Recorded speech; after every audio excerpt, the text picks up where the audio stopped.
Hello friends, welcome to Indira study. Indira study में आप सभी का स्वागत है। आज की क्लास में हम लोग पढ़ने वाले हैं प्रेजेंट इंडेफिनिट टेंस के इंट्रोगेटिव सेंटेंस का अनुवाद करने का नियम, जिसमें हम लोग आज सबसे पहले पढ़ेंगे इंट्रोगेटिव सेंटेंस का टाइप फर्स्ट का अनुवाद करने का नियम। तो सबसे पहले ये जान लेते हैं कि इंट्रोगेटिव सेंटेंस का टाइप फर्स्ट क्या होता है। काफी बच्चे इससे अपरिचित होंगे, तो सबसे पहले ये जान लेते हैं कि ये होता क्या है ना। इंट्रोगेटिव सेंटेंस का जो टाइप फर्स्ट है वो क्या है ना। ठीक है, तो हमने क्या बताया था, जिन हिंदी वाक्य में प्रश्नवाचक शब्द वाक्य के पहले आया हो, जिन हिंदी वाक्य में प्रश्नवाचक शब्द वाक्य के पहले आया हो एवं उसका जवाब हाँ या ना में मिले ना, एवं उसका जवाब किस में मिले, हाँ या ना में मिले, उसे इंट्रोगेटिव सेंटेंस का टाइप फर्स्ट कहते हैं। जैसे अगर कहा जाए, क्या कहा जाए, क्या तुम स्कूल जाते हो, क्या कहा जा रहा है, क्या तुम स्कूल जाते हो। तो ये बताओ, अगर ये पूछा जाए आपसे क्या तुम स्कूल जाते हो, क्या जवाब दोगे, जाते हैं। हाँ कहोगे ना। अगर जाओगे, जाते होगे तो कहोगे हाँ, और नहीं जाते होगे तो कहोगे ना। यानी इसका जवाब हाँ या ना में मिल रहा है कि नहीं मिल रहा। ठीक है, अभी छापिएगा, अभी समझ लीजिए ना। ठीक है, तो हमने क्या कहा कि जिन हिंदी वाक्य में प्रश्नवाचक शब्द वाक्य के पहले आया हो, ये पूरा वाक्य है, वाक्य के सबसे पहले क्या प्रश्नवाचक शब्द आया कि नहीं आया। प्रश्नवाचक शब्द मतलब कब, क्यों, कहाँ, कैसे, किसका, किसकी, किसके, कौन सा, कौन सी, कौन से, ये सब क्या है प्रश्नवाचक शब्द ना।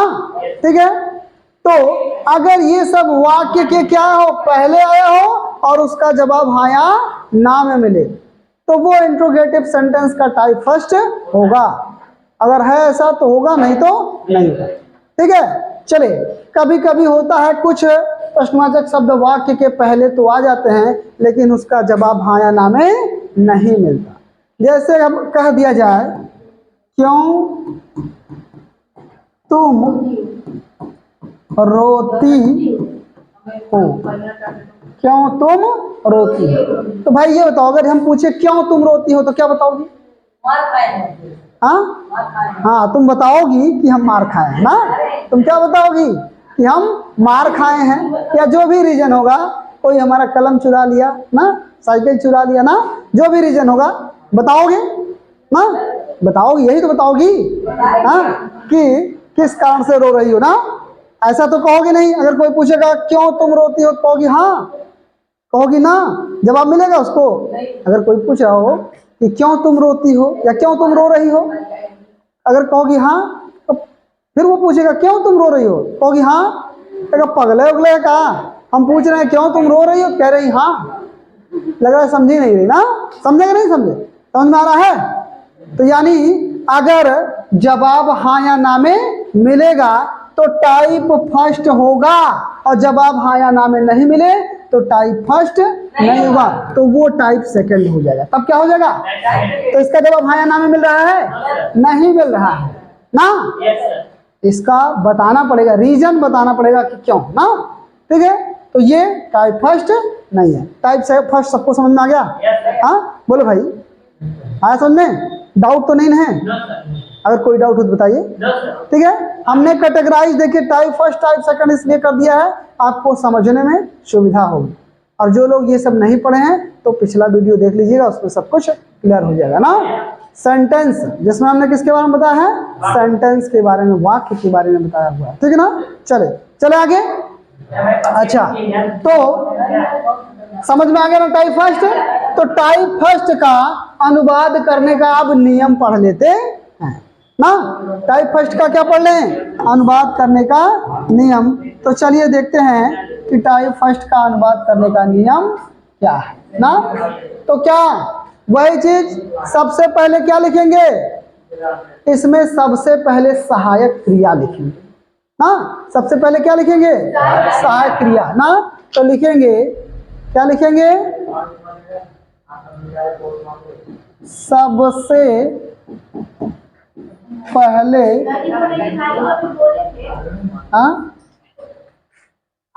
टाइप फर्स्ट की परिभाषा ये सब तो लिखवाया जा चुका है, ये हमने आपको केवल रिवाइज किया है कि एक बार माइंड में सेट हो जाए फिर से ना।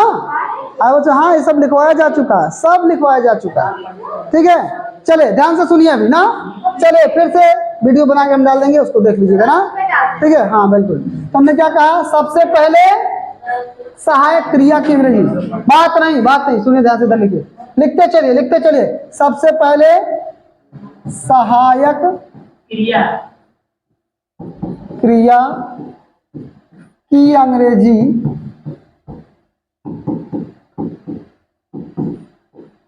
लिखते हैं ना। सबसे पहले किसकी अंग्रेजी लिखते हैं, सहायक क्रिया की अंग्रेजी लिखते हैं। उसके बाद हाँ क्या हुआ, नहीं सब लिखाएंगे, पूरा लिखते चलिए, सब एक लाइन में भी लिखवाएंगे ना आपको शॉर्ट में ना। उसके बाद कर्ता की अंग्रेजी लिखते हैं, ठीक है।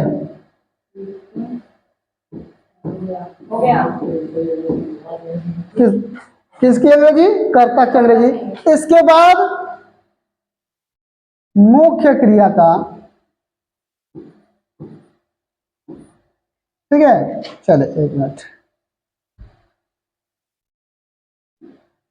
उसके बाद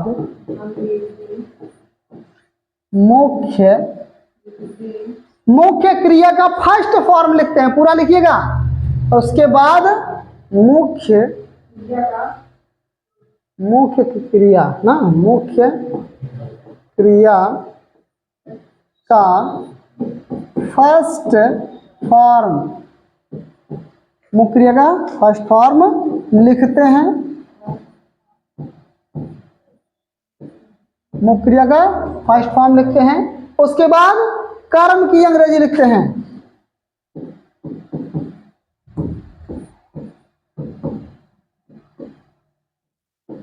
कर्म की अंग्रेजी लिखते हैं।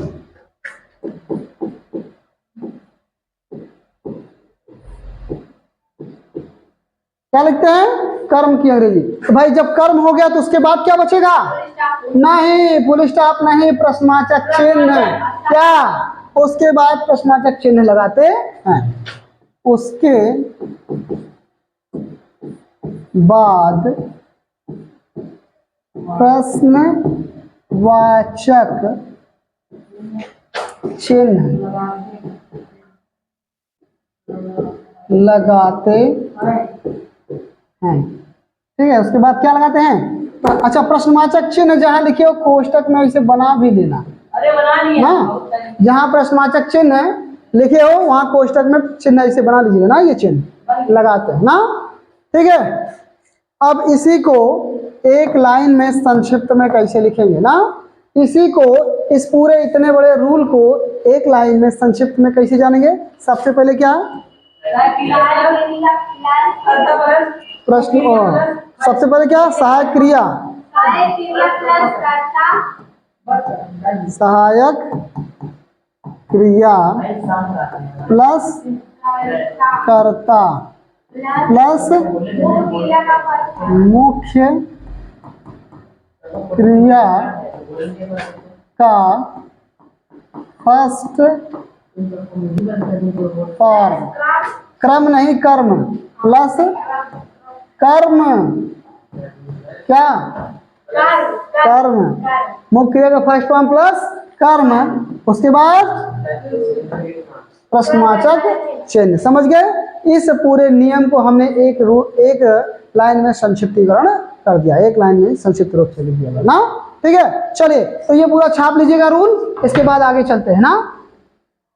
चले जल्दी जल्दी छापिए सभी लोग, जल्दी से जल्दी छापिए, और मजा आए तो लाइक और शेयर भी करते चलिए। चलिए तो आगे चलते हैं। अब इस पे अनुवाद कैसे किया जाता है वो देखते हैं, कुछ एग्जांपल्स को देख लेते हैं ना। चलिए तो इस पे अनुवाद कैसे करते हैं, ठीक है ठीक है। चलिए अनुवाद देखिए कैसे करते हैं इस पे, ठीक है। इस पे कुछ एग्जांपल्स कर लेते हैं।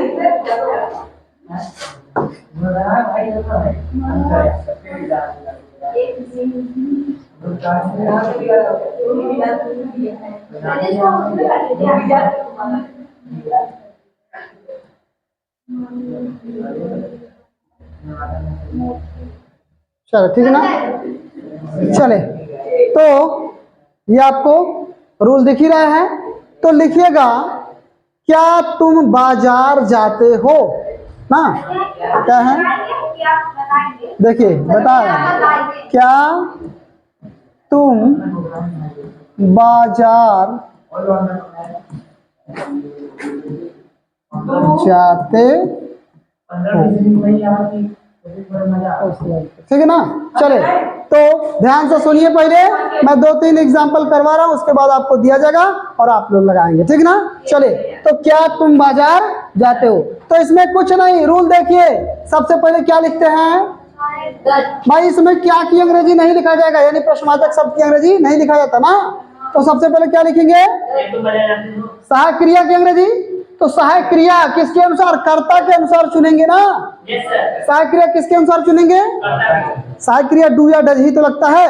अगर कर्ता एक वचन है तो डज, और कर्ता बहुवचन है तो डू का प्रयोग किया जाता है। तो कर्ता इसमें क्या है, कर्ता क्या है, तुम है। कर्ता क्या है, तुम है। कर्ता क्या है, और क्या वचन है, तो इसके लिए सहायक क्रिया के रूप में किसका प्रयोग करेंगे, डू का। तो क्या लिखेंगे सहायक क्रिया के रूप में डू। उसके बाद कर्ता है ना, तो कर्ता क्या है, तुम का अंग्रेजी डू। अभी उठा पटक देंगे गधे। हमने बताया था कि बोलना नहीं, सुनो चुपचाप चुपचाप, पहले सुनो, देखो समझो फिर बात करना ना। चले डू यू। उसके बाद क्या है, मुख्य क्रिया का फर्स्ट फॉर्म। मुख्य क्रिया क्या है, जाते। तो जाना क्या अंग्रेजी, गो, ठीक है।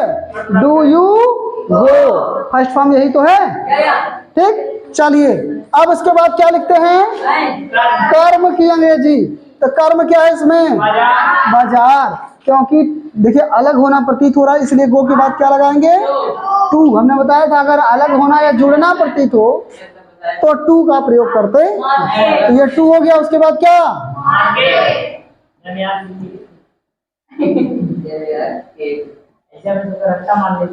उसके बाद प्रश्नवाचक चिन्ह, ठीक है। तो ये हो गया इसका ट्रांसलेशन। चलिए तो जल्दी से जल्दी छापिए, इसके बाद अगला ट्रांसलेशन एक और कर। चलिए अच्छा अगला ट्रांसलेशन करते हैं, एक दो और प्रैक्टिस कर लेते हैं, ठीक है। कर लिए थे, इसको नोट किए थे ना। चलिए एक दो और एग्जाम्पल करते हैं, इसके बाद सब लोग करिएगा ना, एक साथ हम देंगे और आप लोग करके दिखाइएगा ना। चलिए अगला देखिए क्या है। अगला आपका अगर कहा जाए, क्या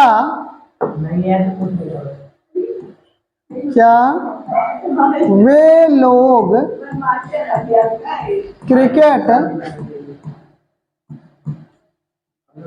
खेलते हैं, क्या वे लोग क्रिकेट खेलते हैं ना, ठीक है। चलिए तो इसका ट्रांसलेशन क्या होगा, सभी लोग पहले देखिए ध्यान से, इसके बाद छापिएगा ना। पहले देख लीजिए ना ट्रांसलेशन कैसे किया जाएगा। तो सबसे पहले क्या लिखते हैं भाई, सबसे पहले सहायक क्रिया। तो सहायक क्रिया के लिए पहले क्या चेक करेंगे, कर्ता चेक करेंगे। क्या चेक करेंगे, कर्ता, कि कर्ता क्या वचन है। तो कर्ता क्या है, वे लोग। तो वे लोग क्या वचन है, बहुवचन। तो यहाँ किसका, डू का प्रयोग करेंगे कि डज का, डू का प्रयोग करेंगे। तो यहाँ लिखेंगे डू, ठीक है। तो सहायक क्रिया के रूप में किसका, डू हो गया। अब इसके बाद क्या लिखते हैं, कर्ता। तो कर्ता क्या है, वे लोग। वे लोग की अंग्रेजी क्या हो जाएगा, दे, दे ना, डू दे। इसके बाद मुख्य क्रिया का फर्स्ट फॉर्म। मुख्य क्रिया क्या है? खेलते। तो खेलना ये अंग्रेजी क्या होता है? Play. They, do they play, do they play. इसके बाद क्या होगा? इसके बाद क्या? कर्म। कर्म क्या है? क्रिकेट ना।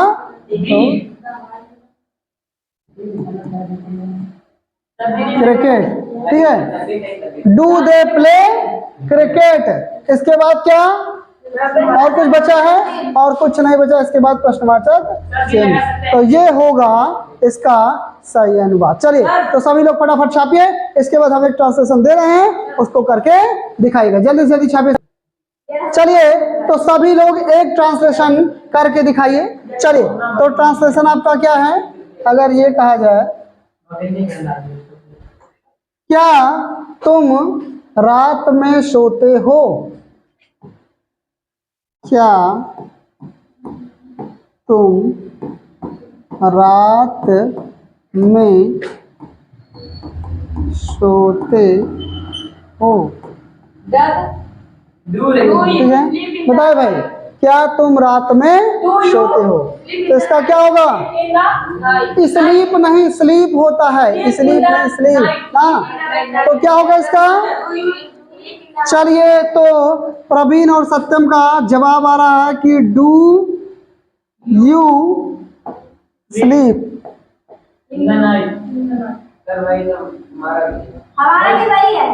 हमारा भी वही है। Do you sleep in the night? Interrogation mark. चलो भाई, तो सत्यम और प्रवीण का जवाब है और पायल का जवाब है do you sleep in the night, ठीक ना। चलिए तो गरिमा भी बता रही हैं कि do you sleep in the night. बाकी चलिए राजवीर भी बता रहे हैं do you sleep in the night. और बताइए भाई। चलिए विजय भी और ये श्रेया भी बता रही हैं कि do you sleep in the night, और नंदनी भी बता रही है कि do you sleep in the night. सभी को समझ में आया? बिल्कुल समझ में आया। मजा आया तो ठोक के लाइक और शेयर करिएगा। साथ ही साथ जो बच्चे चैनल पर नए हैं तो चैनल को सब्सक्राइब करिएगा, ठीक ना।